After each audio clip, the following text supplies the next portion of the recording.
Sudah 11 bulan saya nggak punya kerjaan tetap. Nafkah yang saya berikan ke istri sangat minim sekali. Keluarga istri meminta saya untuk pisah.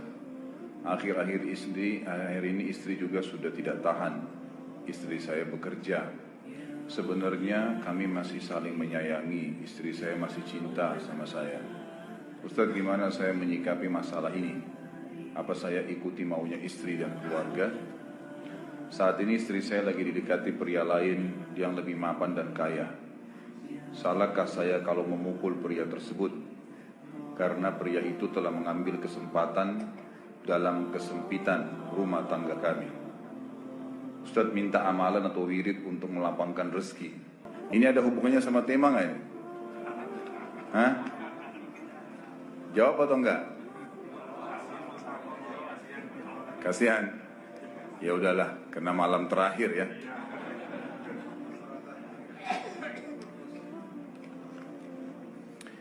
Yang pertama sekali, saya menyarankan Anda saran dari laki-laki ke laki-laki. Prinsiplah dan jangan merendahkan diri di hadapan wanita. Maksudnya begini. Pada saat seorang wanita yang menjadi istri Anda membutuhkan Anda, tunjukkan kebutuhan kita 1000 kali daripada dia. Dia sayang, dia perhatikan, dia siap berkorban. Kita harus 1000 kali lebih hebat daripada itu. Laki-laki memang penaung. Tapi kapan dibalik? Kalau saya pribadi, kapan dia tidak butuhkan, menunjukkan kebutuhan, saya 1000 kali tidak butuh sama dia. Untuk apa Anda merendahkan diri di depan seorang wanita yang kalau memang dia tidak bisa menjadi seorang istri? Karena kapan wanita sudah menyombongkan diri di hadapan laki-laki, tidak akan ada wibawa sama sekali. Ini poin dulu dalam pembukaan. Dan selalu saya sarankan siapapun ikhwah yang minta saran saya dalam masalah rumah tangga, yang paling pertama ini saya ucapkan, saya bukan menyuruh Anda menjadi keras, bukan. Tapi saya mengajak Anda untuk punya prinsip dalam hidup. Wibawa, pemimpin rumah tangga. Dibutuhkan, kita butuh. Tidak dibutuhkan, ya sudah. Masih banyak gantinya. Dia mau ganti laki-laki lain, silahkan. Ahlan wa sahlan, silahkan. Allah akan gantikan penggantinya yang lebih baik. Dan itu harus bisa kita punya prinsip. Memang begitu. Kalau ini kita terapkan dalam kehidupan kita, kita akan sangat mudah hidup. Terkadang subhanallah ada pengorbanan berat. Berpisah dengan meninggal, berpisah karena masalah dosa yang dilakukan oleh pasangan kita, jelas haram. Kalau ada seorang istri hanya karena masalah suaminya kekurangan ekonomi mau berhubungan sama laki-laki lain, wanita apa ini? Cinta itu pengorbanan, kasih sayang, bukan hanya pada saat mampu kemudian disayang, pada saat tidak mampu kemudian ditinggal. Subhanallah. Hati-hati, hukum Allah subhanahu wa ta'ala berlaku. Akhwat yang jadi istri, ikhwah, yang jadi suami, harus tahu pasangan kita itu punya Tuhan sebagaimana kita punya Tuhan yang sama. Dan Allah itu maha adil. Memang dalam kehidupan kita ada naik turunnya. Dan makna cinta adalah pengorbanan. Itu sebenarnya. Kalau hanya kita kantongnya lagi penuh kemudian disuka sama istri, pada saat lagi tipis, lagi masalah, kemudian dia mau berhubungan sama laki-laki lain, na'udzubillah min dzalik. Wanita apa ini? Kalau saya tidak naungin. Kalau saya nggak naungin. Kamu mau sama dia silahkan. Silahkan jalan. Kalau saya, istri saya sangat tahu prinsip saya. Kalau kamu merasa ada laki-laki lain yang kamu anggap baik, atau kamu mau ingin memasukkan pendapat keluargamu dalam rumah tangga saya sehingga kedudukan saya sebagai suami tidak didengar lagi, silahkan pilih keluarga kamu. Tidak ada masalah. Jadi jangan jadikan sebagai beban. Oh, nanti kalau pisah saya hidupnya bagaimana? Saya melarat. Ini kenapa ini? Saya mati kalau nggak sama dia, ya mati bener nanti. Gila kalau nggak nikah sama dia, gila kalau siapa ini? Ini kenapa ini? Keluar dari bingkai hidup itu. Seorang muslim itu hidupnya mulia. Dia dihormatin, dia menghormatin. Dia dihina, tinggalkan. Allah SWT tidak menyuruh kita menghinakan diri, tidak boleh. Kalau wanita ini misalnya, istri ini yang dikatakan tadi masih mencintai suaminya, dia hanya sekedar minta kerja, ya, garis bawahi kalimat ini ya. dia hanya sekedar minta kerja untuk membantu nafkah rumah tangga, ahlan wa sahlan, jempol. Nggak masalah. Bagus itu. Sampai suaminya mapan. Itu baik. Tapi dalam kondisi masih status istri punya hubungan sama laki-laki lain, na'udzubillah min dzalik. Mana ghirah?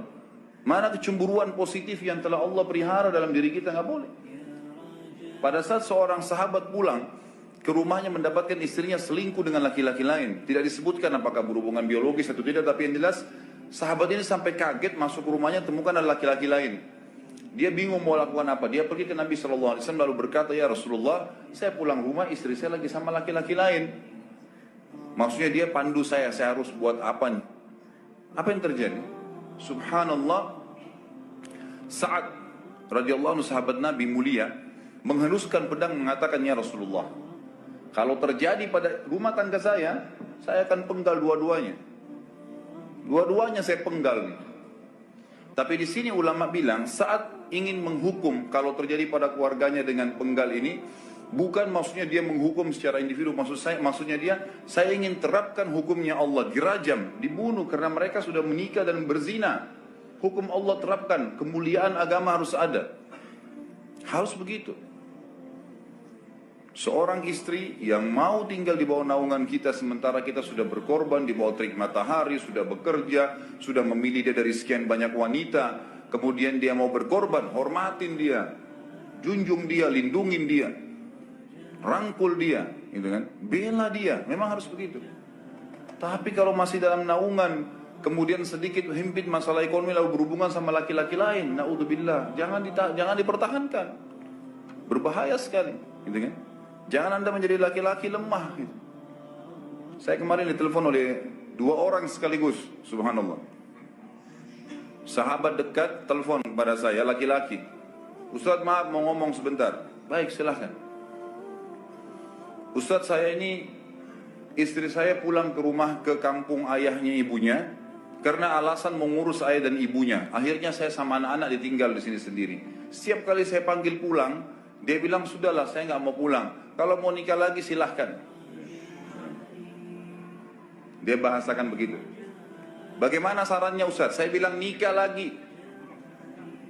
Dengan tegas saya bilang nikah lagi. Kalau tidak terbuka pintu fitnah. Perempuan itu kenapa harus pilih orang tuanya? Tidak boleh secara syar'i. Nggak boleh.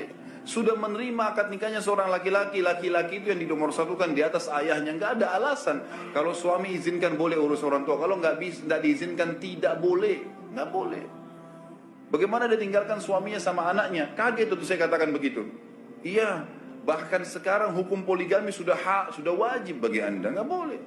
Wajib sekarang. Ini ragu mau melangkah seakan-akan poligami itu dosa.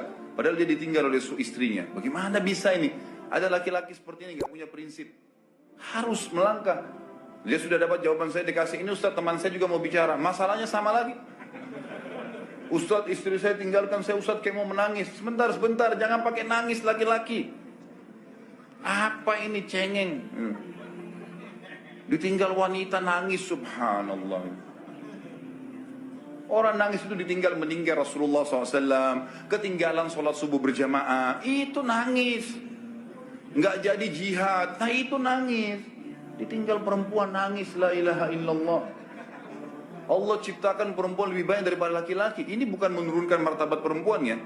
Artinya harus seorang pemimpin itu punya wibawa. Nggak bisa. Kalau nggak akan dianggap remeh nanti. Istri itu dinaungin, dilindungin, dididik, diberikan haknya ia. Berikan berlipat-lipat penghormatan sebagaimana dia berikan satu penghormatan. Nggak apa-apa. Tapi jangan sampai menginjak martabat seorang pemimpin. Nggak boleh. Akhirnya saya sampai bilang sama dia, akhi, ambil keputusan. Kamu mau balik sama saya berumah tangga di sini, atau kamu pilih rumah orang tua kamu? Oh, saya pilih orang tua saya, baik, saya ceraikan kamu sekarang. Assalamualaikum, tutup telepon. Selesai. Jangan lama-lama. Cengeng sekali. Udah sujud sama Allah, saya masih berat cintanya Allah. Dia minta kepada Allah subhanahu wa ta'ala. Ini gampang dihilangkan dari hati. Sebagaimana dia datang, dia bisa keluar. Gampang itu. Subhanallah ya, jangan terlalu mencintai dunia berlebihan. Kalau saran saya, kalau istri Anda ini tanya baik-baik, kalau kamu bekerja hanya karena mau bantu nafkah rumah tangga sekarang, ahlan wa sahlan, silahkan. Selama pekerjaan halal, antar dia ke tempat kerjanya. Muliakan dia, jaga, jemput pada saat pulang. Anda pembelahnya. Begitu. Tapi kalau berhubungan sama laki-laki, ada subhanallah suami, depannya dia, istrinya telepon laki-laki lain, dan dia menerima itu. Mana ini? Dalam agama haram. Wallah haram itu hukumnya. Nggak boleh. Itu namanya dayuth dalam agama. Nabi SAW mengatakan Allah melaknat dayuth. Kata sahabat, siapa itu dayuth ya Rasulullah? Laki-laki yang tidak punya cemburu terhadap pelanggaran agama yang terjadi pada istrinya. Gimana caranya? Nggak boleh dalam agama Islam, gitu kan? Makanya biasakan hati kita terisi dengan cinta kepada Allah SWT dan bukan cinta kepada manusia. Mencintai istri karena Allah yang perintahkan, mencintai suami karena Allah yang perintahkan. Jadi semua karena Allah. Tidak ada kata-kata hilang, tidak ada rugi kalau kita meninggalkannya. Jadi ini hal mendasar yang saya tahu, Allahu alam. Jadi sampaikan seperti itu. Kalau wirid apa? Saran saya adalah memperbanyak istighfar kepada Allah SWT. Gunakan momen musibah itu sebagai kesempatan untuk mendekatkan diri dengan Allah Subhanahu wa taala. Begitu.